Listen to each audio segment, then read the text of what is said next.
Bon matin tout le monde, mon nom est Jackie Roberge, je suis associée coach et animatrice chez Minds Matter. Et ce matin, on a notre fondateur et associé Carl Lemieux. Il est consultant, coach, psychologue avec une passion au niveau leadership conscient. Et notre invité spécial, Jocelyna Dubuc, missionnaire, pionnière, entrepreneur, visionnaire. Et je pense comme leader, on peut décrire Jocelyna comme authentique, dévouée, inspirante, mais je trouve visionnaire, c'est vraiment la meilleure façon de la décrire parce qu'elle a démontré vraiment que lorsqu'on croit dans nos valeurs et dans nos projets, tout est possible. Alors, j'imagine aussi que Jocelyna est un leader intuitif. Alors, j'ai hâte de voir si ça c'est vrai. Au niveau de son parcours, elle a pris un voyage en Inde en 1970 et elle a commencé à s'intéresser sérieusement aux médecines douces et de la psychologie. En 1977, elle a fondé le centre de santé Spa Eastman. Et c'est vraiment devenu un centre de bien-être en évolution constante. Elle était enseignante par formation et sa passion d'éduquer les gens, ça se voit dans la programmation et tout ce qui se fait autour de ces spas. Alors, elle offre beaucoup de cours, beaucoup d'éducation, pas juste la détente. Et en 1993, elle s'est associée à quelques membres influents de l'industrie de tourisme et de bien-être au Québec pour fonder l'Association des relais santé. Et à la demande des membres, elle préside l'association pendant 10 ans. Plus récemment, le Spa Eastman a pris l'expansion avec un centre de retraite pour des corporations de classe mondiale. Puis, Minds Matter, on a eu l'opportunité déjà d'utiliser le centre, puis c'est magnifique. C'est vraiment, vraiment bien. Le Spa Eastman est parmi les gagnants de plusieurs prix prestigieux et aussi Jocelyna a été nommée par le Canadian Woman Entrepreneur of the Year comme elle a eu un prix dans la catégorie Lifetime Achievement et Business Women's Award.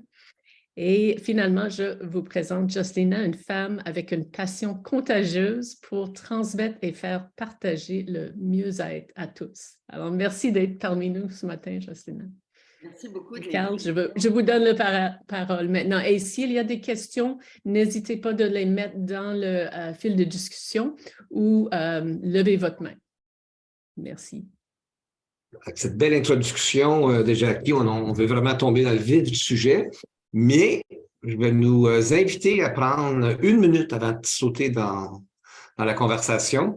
On aime bien commencer avec 1 minute de silence. Alors, la vie va tellement vite, même à 8 heures du matin, je suis certain que plusieurs de vous avaient déjà une journée quasi remplie. Alors, ça sera juste 1 minute. Je vous invite à tout simplement trouver une posture confortable en ce moment. Donc, confortable, mais en même temps éveillé. Et si vous êtes à l'aise de le faire, je vous invite à fermer les yeux. Des fois, on ferme les yeux, on est moins à l'aise, donc que les yeux soient fermés ou ouverts, il n'y a pas de souci. On garde tout simplement un regard discret devant nous s'ils sont fermés. Et l'invitation, c'est juste de se déposer. Donc, quand on dit se déposer, c'est aussi simple que ressentir les sensations d'être assis en ce moment. Ça peut commencer par les pieds au sol, si les pieds sont au sol. Ça peut inclure tout simplement remarquer les sensations d'être assis sur la chaise.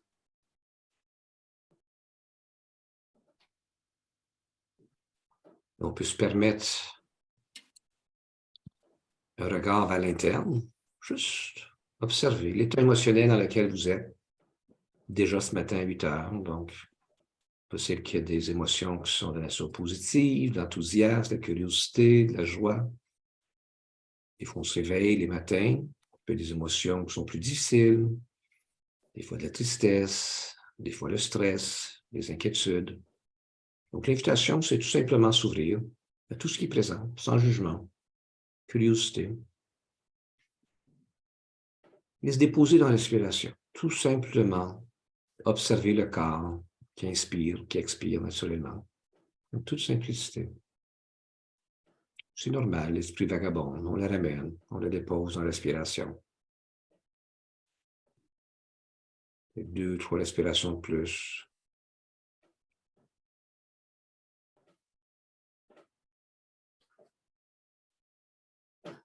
Et quand vous êtes prêts, je vous invite à reprendre la salle. Et on va poursuivre avec une belle conversation avec Justina. Alors, effectivement, rebonjour. Justina, c'est vraiment un honneur de t'avoir avec nous ce matin. Dans ce site, effectivement, comme Jackie mentionnait, là, on a eu l'occasion d'avoir d'ailleurs la première retraite inaugurée. J'ai encore la première orange dans mon frigidaire, Justina, je voulais te remettre, qui était tombée de du bel oranger. Alors, ça sera pour une prochaine fois. Alors, Justina, j'aimerais Jackie mentionnait ta passion, ta vision dans la vie en général, très honnêtement, mais définitivement par rapport au Spa et Semaine. Et j'aimerais juste peut-être commencer à nous parler de la source de tout ça. Donc, ton inspiration dès le début de te lancer dans cette aventure là, qui ne cesse que de prendre de l'ampleur et surtout de la profondeur. Peut-on commencer avec ça? Donc, ça vient tout ça? En fait, je ne m'attendais pas à ça. Hein? Il y a des rencontres qui se font des fois à travers des livres, à travers des gens qui vont marquer une vie. Alors, j'étais prof d'histoire puis de géographie et puis un jour, on m'a donné 2 livres. Un pour faire une cure parce que j'avais des petits problèmes de santé, un peu d'arthrite, des boutons. Hein? La jeune vingtaine, c'est ça. Et alors, on me dit qu'il faudrait que je fasse une cure parce que j'ai tel problème. Puis, écoutez, on était à la fin des années 60 et le mot cure, je n'avais jamais entendu ça. Alors, j'ai fait cette cure, 2 jours de jeûne, 15 jours de raisin, tout en enseignant. Et là, ça a été... certains d'entre vous qui écoutez, vous avez peut-être fait des fois des jeûnes. Mais ça a été incroyable mentalement ce que ça leur fait. Une clarté qui s'est placée, un bien-être, le teint qui s'éclaircit et les douleurs qui disparaissent. Et au même moment, on me donne le livre « L'aventure de la conscience ». Et là, je débarque sur une autre planète. Je découvre le yoga, je découvre la méditation. Ma vie vient de basculer. Et ce livre-là, je l'ai bu. Hein? On sait c'est quoi des chocs. Là, Et à partir de ça, ça a fait en dedans de moi, OK, j'ai besoin d'apprendre à être une meilleure humaine. Ma mère était morte, j'avais 17 ans. J'étais chef de famille, un peu, on va dire ça. Hein? Mes frères, mes sœurs, j'étais la plus vieille. Et rendue à 22 ans, je fais ces découvertes-là. Puis je me dis, si je veux être une bonne mère pour les autres, il faut que je comprenne comment l'humain fonctionne. Et puis, il faut que je me donne une alimentation. Alors, ça a été j'ai été marquée au fer rouge par ces expériences-là. Alors, je fais cette cure, je change mon alimentation complètement. À l'époque, je suis devenue végétarienne durant 25 ans. Ce que je ne suis plus. Mais c'est des étapes dans une vie, on pourra s'en parler un peu. Mais alors, il y a l'alimentation que je vois à quel point c'est majeur. On comprend, hein, on est un laboratoire extraordinaire. Mais si on ne met pas le bon carburant dedans, le laboratoire a beau être exceptionnel, à un moment donné, il va faire pout-pout. Hein? Tu as beau avoir l'auto la plus incroyable, c'est fondamental ce que tu donnes à ton corps. On est biochimique. Alors ça, il y a une base qui s'est établie en dedans de moi. Et au même moment, je découvrais, c'est ça, le yoga, la méditation. Alors, je suis partie pour l'Inde. J'ai fait un premier voyage de 4 mois à l'ashram de Sri Aurobindo, Auroville, certains connaissent peut-être. C'est une pensée que j'adorais parce qu'elle n'était pas liée à des principes religieux. C'était vraiment un art d'explorer intérieurement, profondément. Comme les questions que tu as nommées ce matin, hein, en disant qu'est-ce qui se passe en dedans, comment je me lève. Après, il y a tout un travail qu'on peut faire sur ces choses qu'on sent, qu'on vit, qu'on porte et qui nous font du trouble. Alors, il y a eu ces deux espaces-là et l'enseignante en dedans de moi qui comprenait que fondamentalement, les choses se passaient avec l'alimentation et parallèlement avec la conscience qui se développe. Comment on fait après pour incarner ça? Alors, je me disais, puis je me sentais privilégiée d'avoir pu faire cette cure, d'avoir fait mes changements alimentaires et puis d'avoir vécu l'expérience à Pondichéry, 4 mois dans un premier temps. Je reviens chez moi, je vois que mes frères, mes sœurs vont bien. Je retourne 1 an. Je sens que ma formation n'est pas finie et c'est là que je vais vraiment me donner du temps, de l'espace pour explorer profondément. Je vais avoir la chance de travailler avec un médecin naturopathe qui, c'est lui qui va me faire découvrir le chaud, le froid, Kneipp, le savoir Kneipp qui est développé en Allemagne. Bon, maintenant, c'est très à la mode, tout ça, mais ces valeurs-là de fond, comment le corps peut se guérir lui-même, il y a ce qu'il faut. Il faut juste lui donner un environnement qui va faire, qui va pouvoir profondément s'auto-guérir, on va dire ça comme ça. Alors, c'est là que je découvre le pouvoir de l'argile quand tu te fais mal, les saunas. Et les saunas en Inde, je l'ai quasiment naturellement. Il fait chaud. Comment on fait le froid? Les bains de siège. C'est vraiment tout un savoir que je vais explorer. Et là, cette notion de créer un endroit où les gens viendraient se ressourcer.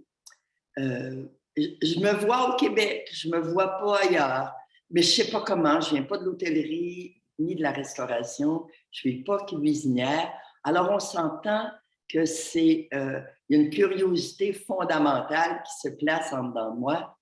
Et ce que je peux dire maintenant, c'est quand il y a une intention qui est vraiment claire, étrangement, la vie se dessine en avant de soi. Il va y avoir des rencontres inattendus que tu ne penserais jamais que ça t'aiderait à créer ton rêve. Et ça, je vous dirais 50 ans plus tard, 50 quelques années plus tard, je sais que c'est une force de la vie qui est incroyable de créer des synchronicités, de créer des rencontres. Et ça s'est dessiné tout le long de ma vie. On pourrait quasi dire à mon insu. Mais l'intention est claire. Je rêve de faire cet endroit. Alors, et là, bon, je reviens, je n'ai pas de job, je fais des biscuits pour vivre parce que mon père m'a aidé à acheter une maison. Vous voyez, hein, c'est banal, là.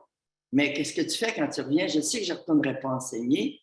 Par quel bout je vais prendre ça? Je ne le sais pas. Mais je sais que je vais continuer à méditer, à faire du yoga. Et je sais que l'alimentation est au cœur des choses. Alors, doucement, mon père va m'aider, va me prêter de l'argent. Je vais lui remettre les sous. Vous comprenez? Je ne me vois pas comme entrepreneur. Je ne suis pas un entrepreneur. Je suis quelqu'un qui a touché à des choses fondamentales puis qui veut les incarner. Je ne sais pas par quel bout prendre ça. Alors, je vais commencer par acheter une maison sur le plateau. Et cette maison-là, quelques années plus tard, c'est mes biscuits qui l'ont payé, n'est-ce pas? Je travaillais une journée par semaine. Et puis, comme je n'avais pas de compétition, écoutez, on est dans les années 70, il y a quelques magasins d'alimentation naturelle. Mais on s'entend, c'est des poches de riz, c'est des poches d'herbe, il y a à peu près pas de produits finis. Alors, puis je me dis, wow, je pourrais créer un biscuit vraiment bon pour la santé. D'ailleurs, on l'a remis en marché ici il y a quelques années. Alors, c'est comme ça qu'une journée par semaine, je faisais mes biscuits, j'y livrais. Un ami me passait son camion. Je lui donnais 5 $, vous voyez le style, là. Et le reste de la semaine, bien, c'était vraiment de l'exploration, de la connaissance des cours. Et là, doucement, j'ai commencé à découvrir des approches psychologiques que je trouvais exceptionnelles. Je pense au focusing, emotional freedom technique, des choses qui amènent un espace de découverte à l'intérieur de soi. Et là, le Spiceman s'est créé en 1977, tranquillement, doucement. Et il y avait 5 chambres. Mais dès le début, ça a été une cuisine végétarienne. Parce que pour moi, c'était ce que j'avais découvert qui était le meilleur. Maintenant, aujourd'hui, cette démarche-là, je l'ai avancée, je l'ai explorée, puis je l'ai explorée à travers mon corps. Et souvent, les gens me posent la question, comment tu as fait pour tenir la route? Mais en fait, j'étais ma première cliente. Et ce que je découvrais qui était vraiment bon, qui faisait une différence, je le proposais aux clients. Mais je le proposais à travers des gens qui ont de l'expérience. Alors, on a fait venir celui qui a inventé le Rebirth, Leonard A. On a fait venir Barry Neal Kaufman. Il y a une approche qui s'appelle Option Process qui est exceptionnelle. Ils sortent des enfants de l'autisme à travers de l'exploration psychologique. C'est vrai, très intéressant. Je découvrais à travers ça comment la pensée crée l'environnement, comment la pensée nous tue ou nous fait grandir. Et souvent, on ne réalise pas à quel point tout ce qu'on pense, on le sait, c'est 60-80 000 pensées par jour. 95% de ces pensées-là, on fait juste radoter. On répète du vieux stock, on répète des vieilles peurs, on répète des vieux jugements et on essaie de faire du mieux qu'on peut. Là, la méditation a toute sa place dans ces moments-là pour apprendre à faire le ménage profondément. Mais autant, moi, j'avais médité beaucoup. Quand j'étais en Inde, j'étais à 8 heures par jour de méditation. C'était vraiment un travail que je faisais et d'exploration. Très branché sur le corps aussi. Comment le corps vivait ça, comment les émotions vivaient ça. Et je me faisais mon chemin. Mais quand tout à coup, tu deviens chef d'entreprise, tu as ton bébé qui vient de naître. Puis là, il y a des chefs d'entreprise qui vont se reconnaître dans ça. On a un bébé, on le trouve extraordinaire, puis c'est vrai. Et tout à coup, on se fait avaler par le bébé. Et tout à coup, on ne réalise pas que si nous, on n'est pas profondément sur notre X, et ça, c'est une responsabilité personnelle. On pense que c'est les autres qui vont nous rendre heureux, c'est l'environnement qui va nous rendre heureux. Partiellement vrai. Mais si je n'ai pas l'aptitude à être bien intérieurement, peu importe où je serai, hein, puis on l'a tous vécu, on peut être dans les plus beaux pays, dans les plus beaux endroits, puis les gens ne sont pas bien. Alors, cet espace intérieur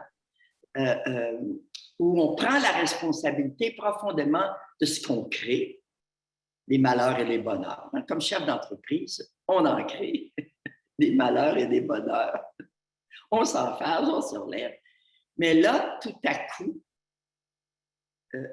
comme chef d'entreprise, ça va bien, le spa va bien, mais je suis tellement dans de l'innovation, c'est comme tout le temps besoin de coacher X puis coacher Y, incluant dans la façon dont on reçoit les gens, les types de cuisine. Alors, il y a eu aussi des bouts tough, vraiment des bouts tough. Est-ce que tu aimerais nous dire en quoi c'est... Parce que je t'écoute parler, si tu me permets, je vois juste les mots-clés qui ressortent depuis que tu me rends la job très facile en passant. Jocelyna, je t'en remercie. Il y a tellement de beaux messages. Ça coule comme un fleuve. C'est magnifique. Alors, ce que j'entends, déjà au début, ce que j'entendais, c'était c'est une intention. C'est comme, il n'y a pas de plan. Tu ne te qualifies même pas d'entrepreneur à ce moment-là. Je suis curieux de savoir si aujourd'hui tu te qualifies d'entrepreneur ou non.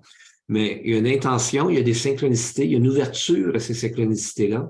Ce que j'entends derrière tout ça, c'est qu'il y a des valeurs profondes, même des pratiques et des passions personnelles qui deviennent le chemin. Là. Tu réalises tes propres passions, tes propres valeurs, et ça devient, dans tous les sens du mot, de la nourriture pour les autres. Là. Autant les disciples Un jour, j'ai lu un livre qui s'appelle Building the Bridge as you walk on it. Oui. C'est tellement ça. OK. En fait, on a un rêve et si on l'encarcane, il faut une structure. Il faut une structure, ça c'est clair. Mais il faut tout le temps qu'il y ait cette espèce d'espace qui est prête à « Ah, regardons ça, j'aurais jamais pensé à ça. Ah oui, ça fait du sens. Non, ça fait pas de sens. Des fois, ça dit non en dedans. Des fois, ça dit oui. Hein? Puis on se questionne, pourquoi ça dit oui? Si tu vois, je m'enflamme, je suis en train de tomber en amour avec mes propres idées. Puis non, un instant, il faut faire nos devoirs. Là, tu sais. Mais oui. Alors, un pas, un pas, un pas. Et la vie se dessine. Dans le fond, j'aurais le goût de dire, il y a 4 milliards d'années, comment est-ce que c'était sa planète? Hein? Je serais curieux parce que c'est super important ce que tu viens de dire, puis je vais revenir au moment difficile aussi tout de suite après. Mais j'ai oublié l'expression que tu as utilisée, que tu trouvais super belle, You build a bridge as you go, c'est ça que j'ai compris? Mais en fait, c'est le titre d'un livre qui s'appelle You Build the Bridge as you walk on it. Bon, mais je trouve ça génial. Et c'est vraiment ce que tu as fait. Je serais curieux de savoir, toi, comme humain, comment tu as fait pour gérer l'ambiguïté qui vient avec. Parce que on aime souvent le contrôle, on aime avoir des plans, on aime anticiper le futur parce que ne pas le savoir, souvent, ça génère de l'angoisse, de l'anxiété pour plusieurs. Et on s'encarcane dans un plan, très souvent. Et je serais curieux de savoir comment tu as navigué l'ambiguïté qui vient avec cette notion de faire confiance à la vie, faire confiance à ses passions, de laisser nos intentions et ce qui vient sur le chemin. C'est un long travail. C'est vraiment un travail qui n'est jamais acquis non plus, même s'il y a des fondations solides, puis même il y a un bien-être, puis je fais confiance. Mais moi, mon premier choc, comme professeur, quand j'ai lu L'aventure de la conscience, j'ai 22 ans, j'enseigne, je viens de commencer à enseigner, et j'en viens juste pas. Ça dessine une vie devant moi. Et alors, je suis pâmée, j'en achète 12 livres. Et là, je les donne à mes amis. Ils ne comprennent pas trop. J'ai un choc. Parce que pour eux autres, ça ne fait pas l'effet que ça a fait en dedans de moi. Ben oui, on n'a pas tous le même chemin. On ne comprend pas tous les choses de la même façon. Mais j'étais ahurie. Puis ça, c'était très, très long pour moi à comprendre ça. Parce qu'il suffisait qu'un employé me dise « Ah oui, c'est de ça que je rêve. » Bien, pour moi, ce qu'il me disait, c'est que ce que je venais de lui partager, c'est vraiment ça qu'il voulait comme vie. Et ma découverte à travers les années, c'est que c'était partiellement vrai. Parce que la personne, elle arrive avec son historique, elle arrive avec ses charges, elle arrive avec ses croyances. Et elle, le bonheur, la paix intérieure, elle la dessine d'une certaine façon. La réalisation de soi, elle la dessine d'une certaine façon. À travers toutes ces choses qu'elle ne sait pas d'elle-même. Toutes ces places qu'elle s'est cachées dans sa vie. La peur de ne pas être aimée, la peur d'être un imposteur, la peur d'être fauné, la peur d'être... Nommez-les, peu importe, on peut tout nommer rendu là. Mais c'est un travail sur soi d'arriver à se déposer profondément à partir d'une intention et d'avancer là-dedans. Et puis que quand on s'enfarge, on nomme la chose. C'est pas grave, on se relève. Mais pour moi, et puis j'ai fait rire bien du monde. Dès que il y a un employé qui avait cette ouverture, écoutez, j'étais tellement contente parce que j'avais pas de savoir. Hein? On s'entend, j'ai créé une entreprise. Je suis pas nutritionniste, je suis pas psychologue, je suis pas gestionnaire, je suis pas comptable. Non, mais puis je pourrais continuer longtemps. Je suis pas cuisinière, je cuisine pas. Je pourrais continuer longtemps. Alors, c'est à chaque étape, je découvre je découvre la cuisine. Quand je dis que je ne suis pas cuisinière, mais oui, j'ai appris à faire que des lentilles et des choses comme ça. Mais après, quand tu as une place publique, puis que tu veux que ça soit, wow, il y a un art. Alors, c'était comment je vais faire pour arriver à trouver des meilleurs dans chaque métier. On s'entend, je suis végétarienne, je ne suis pas un végétarien. Est-ce que vous avez vu des chefs sortir de l'Institut d'hôtellerie qui connaissent le végétarisme? Non, c'était des mères de famille qui connaissaient. C'était du monde comme moi qui avait exploré. Alors, mon rêve, c'était d'avoir des chefs qui connaissent. Le premier que j'ai eu, c'était l'horreur. Ils ne connaissent pas la cuisine végétarienne. Je rentre dans des détails, mais c'est parce que peu importe l'entreprise qu'on a, on porte un rêve, on veut l'amener au bout, mais il faut que soit profondément on soit aligné et qu'on fasse partie de l'aventure, profondément. Et cette aventure-là, j'imagine qu'il y a plein de chercheurs qui vivent ce que je vis. Ils ont une piste, ils avancent, mais ils rencontrent toutes sortes de choses qui vont bloquer à cause des croyances des autres. Et ça, je l'ai vécu aussi parce que le sport a grandi, a bougé. Bon, je me suis amenée à bout aussi. J'ai été sur le bord de faire un burn-out. Si tu me permets, Jocelyne, je veux qu'on aille là tout de suite. OK? Mais j'aimerais faire peut-être une petite synthèse. Je trouve que tu as des choses tellement précieuses. Je veux juste m'assurer, que j'ai bien saisi, peut-être en profiter pour faire une petite synthèse aussi de ça. Parce que la question partait de cette notion de construire le pont et avancer dessus au fur et à mesure.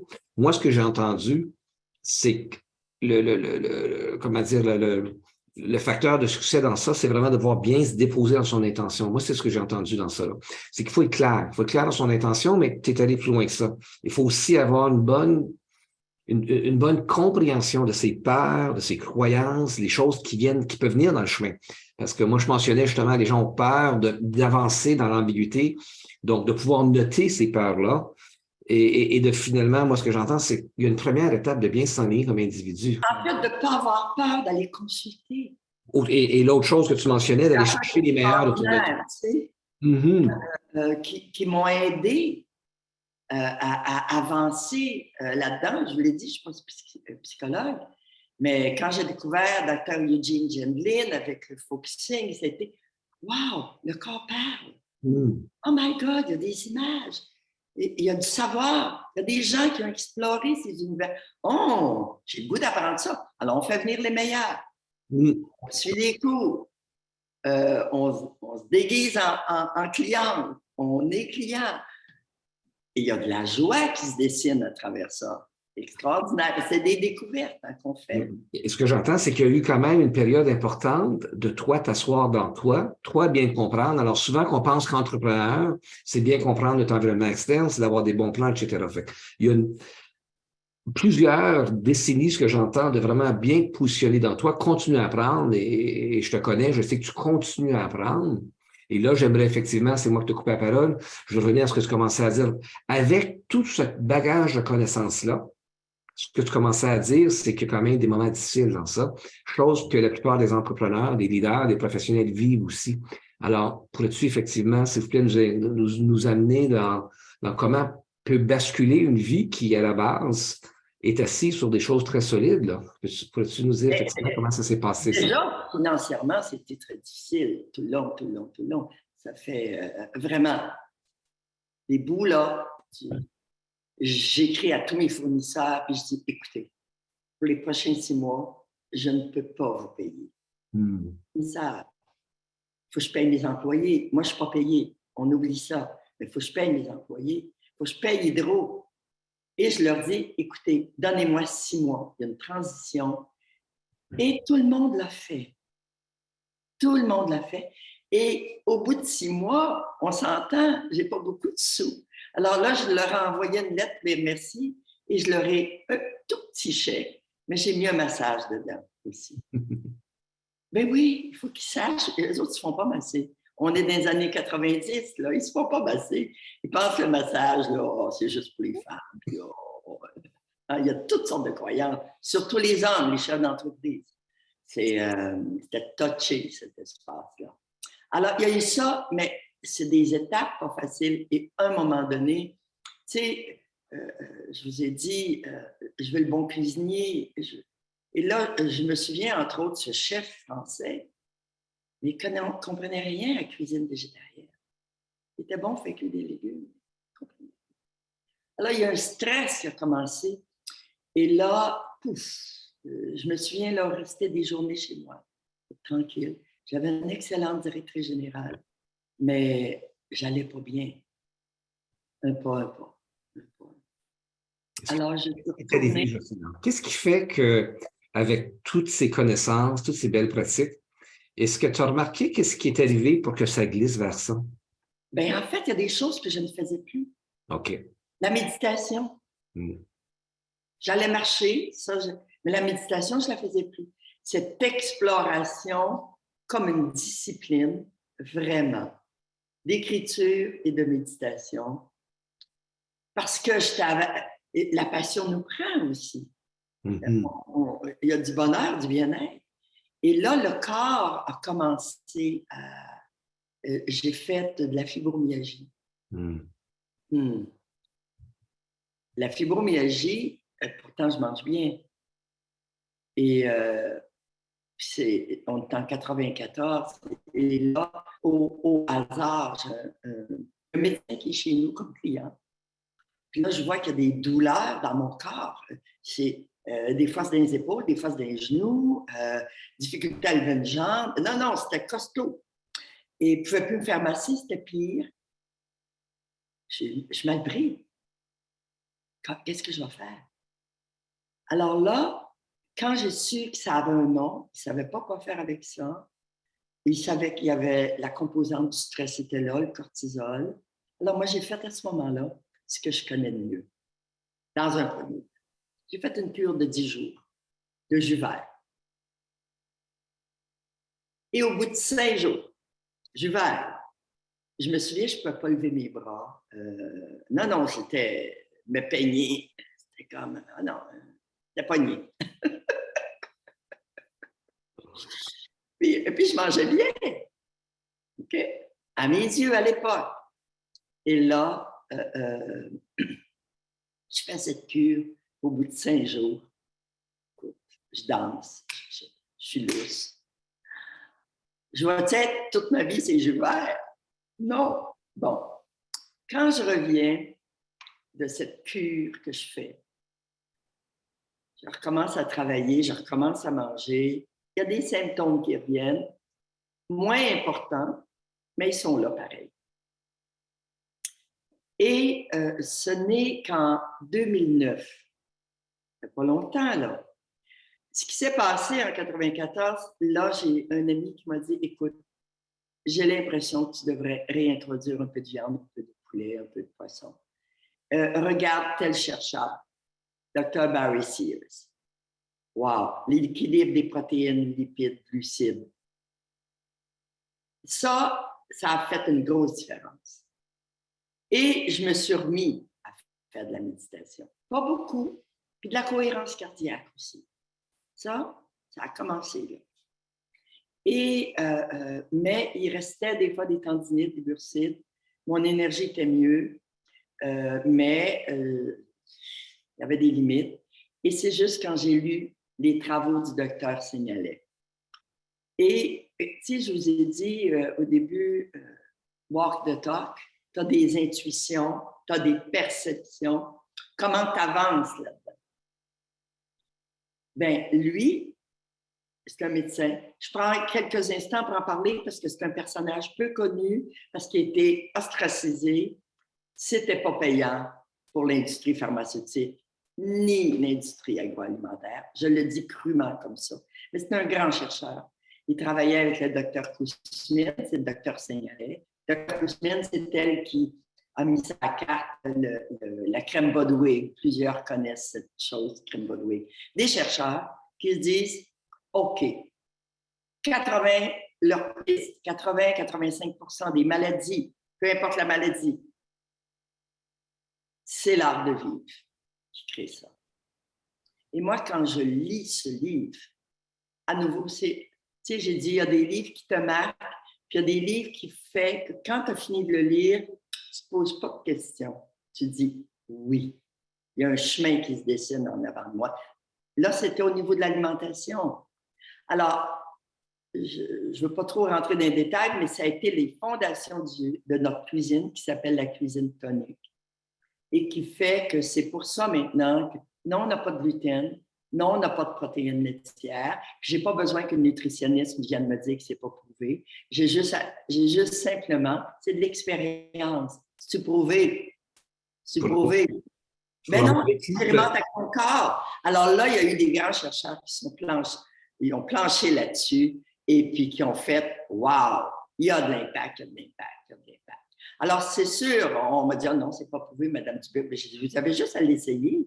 Vous êtes diabétique de type 2, vous vous injectez, enlevez le gluten, enlevez les protéines laitières, faites cuire votre viande à basse température, puis diminuez vos glucides, le miracle se passe. Point à la ligne.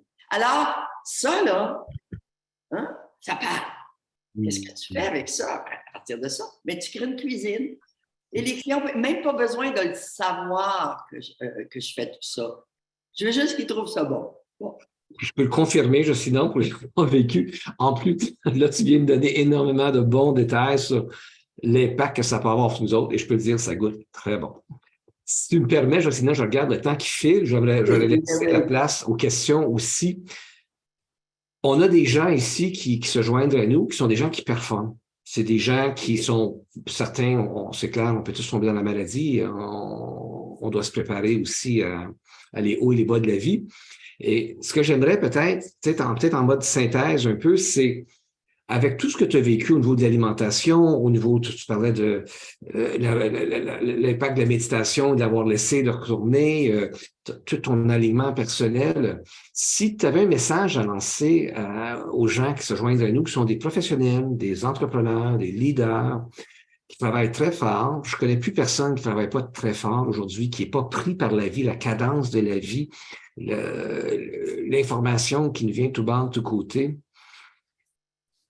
Toi, tu as vécu tes hauts, tu as vécu tes bas, tu as vraiment eu l'opportunité d'expérimenter la vie, de vivre la vie et de trouver des pistes. Et tu es entouré de gens aussi qui amènent des meilleures pratiques. S'il y avait quelques éléments en mode synthèse, peut-être dans les prochaines 5 minutes, y a-t-il un message que tu aimerais envoyer à tout le monde qui nous écoute maintenant pour les aider justement à naviguer la turbulence, l'ambiguïté, les défis qu'on vit aujourd'hui dans un monde qui bouge un peu trop vite par moment? Ce que je dirais, c'est si vous n'êtes pas bien, c'est toute l'entreprise qui n'est pas bien. Si vous avez la grippe, si vous faites de la fièvre, l'entreprise tousse. C'est une image que je dis. Vous portez une mission, vous portez une charge, mais il faut que vous soyez profondément bien personnellement. Il faut que votre Ferrari, il faut que votre Lamborghini, il faut que votre Porsche, on s'entend? Il faut que votre laboratoire soit sa coche. Et il y a vraiment des beaux outils qui existent maintenant. Je parlais avec mon filleul hier, qui a une entreprise à plein succès en ce moment. Il me dit, une chance que je fais mes douches froides le matin. Une chance que je fais mes respirations le matin. Une chance que je mange bien. Je ne passerai pas à travers. Je couperai la tête à du monde. Tu rencontres un de tes employés, il a mal fait son travail par ignorance, ou tu n'en peux plus. Tu sais la conséquence que ça va faire, mais tu ne peux pas, toi, avoir cette charge intérieure. Il faut que tu trouves le moyen, que ça change, pour que ça ne se passe pas. Mais si en plus tu as cette charge émotive, négative, mais tu es en train de payer la facture à tous les niveaux. Tu la payes personnellement. C'est toi qui n'es pas bien. L'autre ne s'en rend peut-être même pas compte. Alors, fondamentalement, j'entendais un chef d'entreprise qui disait l'autre jour, ben, si je suis vraiment stressée, puis, je médite 20 minutes. Mais si je suis vraiment, vraiment stressée et ça va mal, je prends 1 heure. Le temps, il est élastique. Et il y a tout le temps une partie de soi qui va nous dire, c'est pas le temps, c'est pas le moment, j'ai pas le temps. Ah, demain. On sait nos mécanismes. Alors, ce que je dirais, allez chercher de l'aide. Allez chercher des coachs. Explorer. C'est peut-être pas le premier coach que vous allez trouver intéressant. C'est pas grave. Osez, osez, osez. Et prenez soin de votre corps. J'aurais le goût de vous dire, regardez ce que ça a l'air, la cuisine tonique. Regardez ce que ça a l'air. J'y crois profondément. Moi, ce que je rêve, c'est que dans les hôpitaux partout, au moins, ça soit connu, puis qu'on nourrisse bien le monde. Puis regardez, peut-être cohérence cardiaque. Des fois, il faut commencer par des choses très simples. Mais puis écrire aussi. Qu'est-ce qui me dérange un matin? Il y a des outils qui existent, puis peut-être qu'on pourra en mettre disponible. Là, je ne veux pas prendre trop de temps. Mais fondamentalement, tu sais, on veut se brosser les dents, on veut prendre sa douche. On peut-tu tout optimiser, notre corps? Puis pas dire, ah non, je ne le ferai pas. Puis là, un des trucs, découvrir le chaud et le froid. Le pouvoir du froid, physiologiquement, mentalement. C'est incroyable. Alors, se donner des outils, moi, c'est ça, je ne serai jamais où je suis. Puis d'ailleurs, je n'aurais jamais, même cet endroit où on est en ce moment, les Oasis, c'était comme un miracle qui est arrivé. Une autre rencontre en 2017. Pourtant, tout ce qui est écologique, ça fait partie de mon ADN. Je n'arrivais jamais à trouver les bonnes personnes. Je ne cherchais même plus. Mais la valeur était là. Puis quand la personne s'est présentée, ouf, là, il y a quelque chose qui a pu arriver. Alors, comme chef d'entreprise, ça, je l'ai appris aussi. On a de ces intuitions des fois. On ne sait pas pourquoi, mais ça se cultive. Puis il faut faire notre ménage intérieur pour que l'intuition, la petite voix intérieure, que ce ne soit pas notre ego, mais non nos peurs qui parlent, mais la petite voix qui dit fais donc ça, prends donc. Merci, Jocelyne. Une très, très, très belle synthèse, effectivement, tout ça. Et tu as commencé à parler de l'Oasis. Peut-être on va définitivement prendre quelques questions, mais je voulais t'entendre. Je sais que le Spiceman, maintenant, est bien établi dans le grand public et avec les Oasis, dont l'endroit où tu es en ce moment, puis il y en a un autre en construction. Vous avez, toi, j'ai bien compris, tu as une grande préoccupation de commencer à aider justement les entreprises, les hommes et les femmes d'affaires dans les entreprises. Pourrais-tu nous en dire un petit peu plus? C'est quoi ton intention à ce niveau-là? Qu'est-ce que tu aimerais faire pour soutenir justement les gens qui sont dans les organisations, les professionnels, les leaders? Je sais que profondément, ces leaders, ils ont un impact majeur sur tout ce qui se passe ensuite. Et si eux changent, si eux, tout à coup, redécouvrent le bonheur intérieur, vraiment, tout en étant performants, il faut que les chiffres soient là, hein? Il faut que la business soit saine, qu'ils agrandisse, puis qu'ils se donnent les outils là-dedans. Alors, je me suis dit, OK, qu'est-ce qu'on peut créer qui va faire qu'ils vont se sentir dans un espace où ils peuvent à la fois entre eux sentir lousse, parler des vraies affaires. Alors, on a créé, c'est une auberge. On a plusieurs petites auberges, hein, nous, ici, le pavillon principal, puis plusieurs auberges. Mais celle-là, elle a été dessinée pour que ça soit en même temps un endroit inspirant. Et puis, quand je dis inspirant, j'ai fait ces constructions-là avec Solutions ERA et le spécialiste des constructions écologiques au Québec. Je voulais un modèle d'art de vivre avec des matériaux sains qui ne sont pas toxiques et qui sont construits avec des produits locaux qui sont inspirants pour les gens. Alors, dans ce pavillon-là, il y a un sauna infrarouge. Il y a une cuisine parce qu'on va donner des cours de cuisine aux gens qui viennent. Il y a un solarium absolument magnifique. Je suis en ce moment dans cet atrium qui est chauffé passivement. Il n'est pas chauffé avec des... Alors, on travaille avec les forces de la nature. Comment permettre aux gens en même temps de vivre dans un endroit qui est inspirant et qu'en même temps, ils se rencontrent, ils font des apprentissages Et puis, ils font leurs réunions, ils font leur planification stratégique. On a une magnifique salle, toujours dans ce pavillon. Alors, quand le projet va être fini, il y aura 2 pavillons de 6 chambres avec des espaces de rencontre, plus un de 12 chambres. Alors, en tout, les Oasis, ce sera 24 chambres. Et toujours en lien avec tout ce que le Spiceman fait. Là. On s'entend, c'est un autre lieu de vie pour coucher, pour les réunions, mais la salle à manger est au Spiceman. Alors, c'est créer une atmosphère qui fait que les gens peuvent se déposer en nature dans un grand confort. Pour l'avoir vécu, je peux dire que c'est bien réussi. On a bien hâte de retourner en juillet. Je regarde le temps, on a à peu près 5-7 minutes avant de faire la clôture. Je te remercie énormément, Justina. C'est tellement... j'ai pris énormément de notes. Le dernier point sur lequel, moi, ça m'a touché, c'est que oui, il faut que le business soit saine. Ce que j'entends, c'est pour avoir été en affaires pendant longtemps et conseiller bien les entreprises, habituellement, c'est ça la priorité. Alors là, ce que j'entends, c'est qu'il faut que le leader soit sain aussi. Et assez souvent, c'est qu'on se dit, oui, je vais m'occuper de moi, une fois que ma business est saine. Mais c'est la poule et l'œuf, là. C'est la poule et l'œuf. Donc, si on ne s'occupe pas de soi, on ne s'occupe pas de la business. C'est ce que j'entends. C'est le grand message, moi, que je retiens ici. Côté nutrition, évidemment, c'est un axe d'expertise particulier là, chez toi, chez Spiceman. Et il y a tous les autres volets là, qui fait que l'individu est sain dans ce qu'il fait.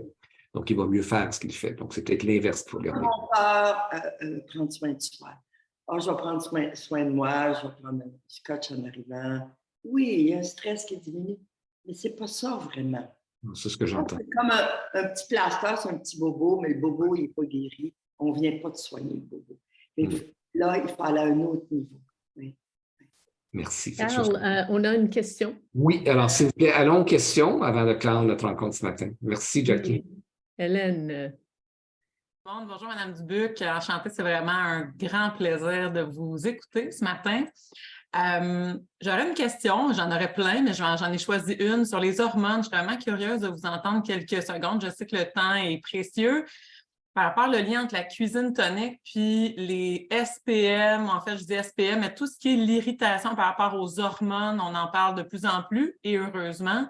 Mais selon vous, est-ce que les femmes pourraient être soulagées de plusieurs maux MAUX liés aux hormones? Je serais curieuse de vous entendre. Je ne suis pas, je ne me positionne pas comme une experte. Ce que je sais juste, il y a des pays où la ménopause, le mot n'existe même pas. Je pense au Japon traditionnellement. Comment est-ce qu'ils mangeaient? Il y a des pays que ces symptômes-là sont à peu près pas là parce qu'ils ont un art de vivre. Mais on s'est tellement bardassé, bousculé dans notre alimentation avec des produits pas sains. Ben là, puis là, j'entends, ben oui, puis j'ai pris la pilule durant 20 ans, 30 ans, puis j'ai fait ci, puis j'ai fait ça. Et puis là, tout à coup, tout déraille. Comment on fait? Alors, fondamentalement, je ne pourrais pas vous répondre clairement sur ce point-là. Mais je vais faire la recherche. Je sais juste que les femmes et les hommes, quand ils se mettent à couper des produits, ils n'ont plus mal à la tête, il n'y a plus d'arthrite. Alors, il y a des symptômes physiologiques. Et on est hormonal. Ça se passe dans l'intestin. Hein? La majorité des hormones se créent dans l'intestin. Ça va aller au cerveau ensuite. Puis, bon. Alors, c'est clair que ça fait partie de la solution pour moi. Merci beaucoup, puis j'adore votre curiosité, puis j'adore, c'est ça, votre mission d'aider vous-même en premier, puis les autres tout de suite après. Fait que c'est vraiment très inspirant comme femme. Merci beaucoup. Merci à toi, Hélène. Merci à toi. Est-ce qu'il y aurait d'autres questions pour Justina? Je pense qu'on a le temps d'en prendre quelques-unes de plus.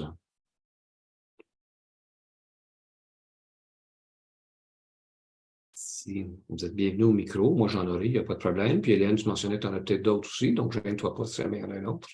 Moi, il y en a une que je n'ai pas eu le temps de poser, Justina. Je te reconnais, moi, pour ta grande authenticité, je te reconnais même pour ta vulnérabilité, cette capacité d'être curieuse par rapport à toi-même. Tu sais, je ne sens aucune arrogance chez toi, je sens vraiment que les choses coulent si naturellement.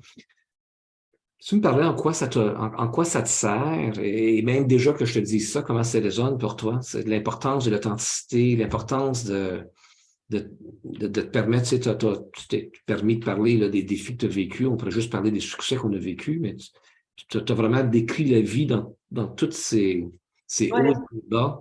En quoi ça te sert, ça? On peut avoir l'impression que l'entrepreneur, c'est celui qui fonce, c'est celui qui voit juste les opportunités, celui qui va toujours de l'avant.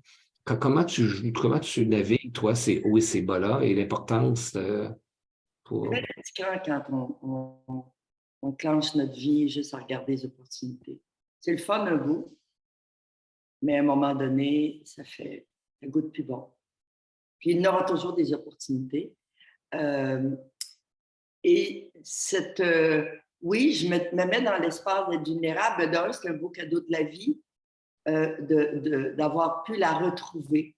J'ai réalisé, souvent, des fois, j'avais juste des malaises, puis je ne les disais pas, mais je me bloquais. Mais si je me bloque face à l'employé, ben, il sent, il peut penser ce qu'il veut. Mais si j'arrive dans un espace, des fois, ce n'est pas le moment de le dire, mais qu'il y a une réflexion pour ensuite le partager personnellement. Je vois juste que ça... Moi, je me sens bien, mieux. Puis l'autre, peut-être que ça va le bardasser un petit peu. C'est correct aussi. Je ne suis pas en train de le juger, mais je suis en train de toucher à cette vulnérabilité et elle me fait faire souvent des magnifiques pas, cette vulnérabilité-là. Étrangement, elle m'amène à une place en dedans de moi. Notre cœur, hein, on peut souvent l'envelopper de papier sablé, hein, mais lui est tanné d'être enveloppé de papier sablé. Il aurait le goût de rayonner. Alors, de se laisser aller à toucher ces choses-là, sans s'étendre partout, c'est pas ça l'idée, hein. Mais on est des personnes vivantes, humaines. Ben, peux-tu peser sur le piton reset pour tomber dans nos bottines, puis, et avec son lot de ce que c'est. Oui, il y a des endroits que ce n'est pas le moment, c'est correct, mais au moins qu'on ait la chance d'aller y toucher pour soi-même, puis après on voit ce qu'on peut faire avec l'employé ou le fournisseur. Hein. Mais puis pour moi, être vulnérable, c'est pas de pitcher ma colère, ma frustration. Pas c'est être vulnérable. Pour moi, c'est être vulnérable, c'est de sentir ce que les choses, ce qui se passe en dedans.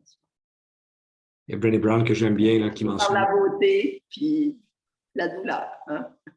Parce que ce qu'on voit par la recherche, c'est que cette authenticité, cette vulnérabilité est directement corrélée avec le courage. Alors, c'est plus courageux de se permettre d'aller là. Et je pense que ça revient à accueillir dans toutes ces dimensions-là. Oui, vous avez tellement raison. C'est le mot courage en bout de ligne. On a le vertige. On a peur que l'autre va nous haïr, va nous écouter. On saute, pouf! Il y a une belle vague qui se passe. Alors, sur cette belle vague de toute cette sagesse qui a coulé pendant la dernière heure, Jocelyna, je veux vraiment te remercier. Je sais que tu es très sollicité. Donc, je veux vraiment te remercier d'avoir pris du temps avec nous ce matin. Belle continuité. Je sens qu'il y en a tellement d'autres à venir. Je sens l'élan qui est là, qui est toujours là. Oui, puis merci de faire ce travail-là avec les chefs d'entreprise. Je dis les chefs d'entreprise, mais les décideurs, il y a un besoin immense. Chaque personne a besoin de le reconnaître qu'elle a besoin de s'occuper d'elle. Point. Puis de la bonne façon. Oui. Puis leader, c'est leader de soi. Donc, il y en a ici qui sont chefs d'entreprise, il y en a qui font partie de ces équipes-là, mais je pense que collectivement, il faut effectivement redéfinir c'est quoi une organisation. Est-ce que c'est le succès économique à tout prix ou c'est d'abord s'occuper des gens qui, eux, vont assurer les succès? Alors, sur ce, il y a des notes qui ont été mises dans les commentaires par Jackie. Merci, Jackie, d'avoir tenu l'espace aussi pour nous.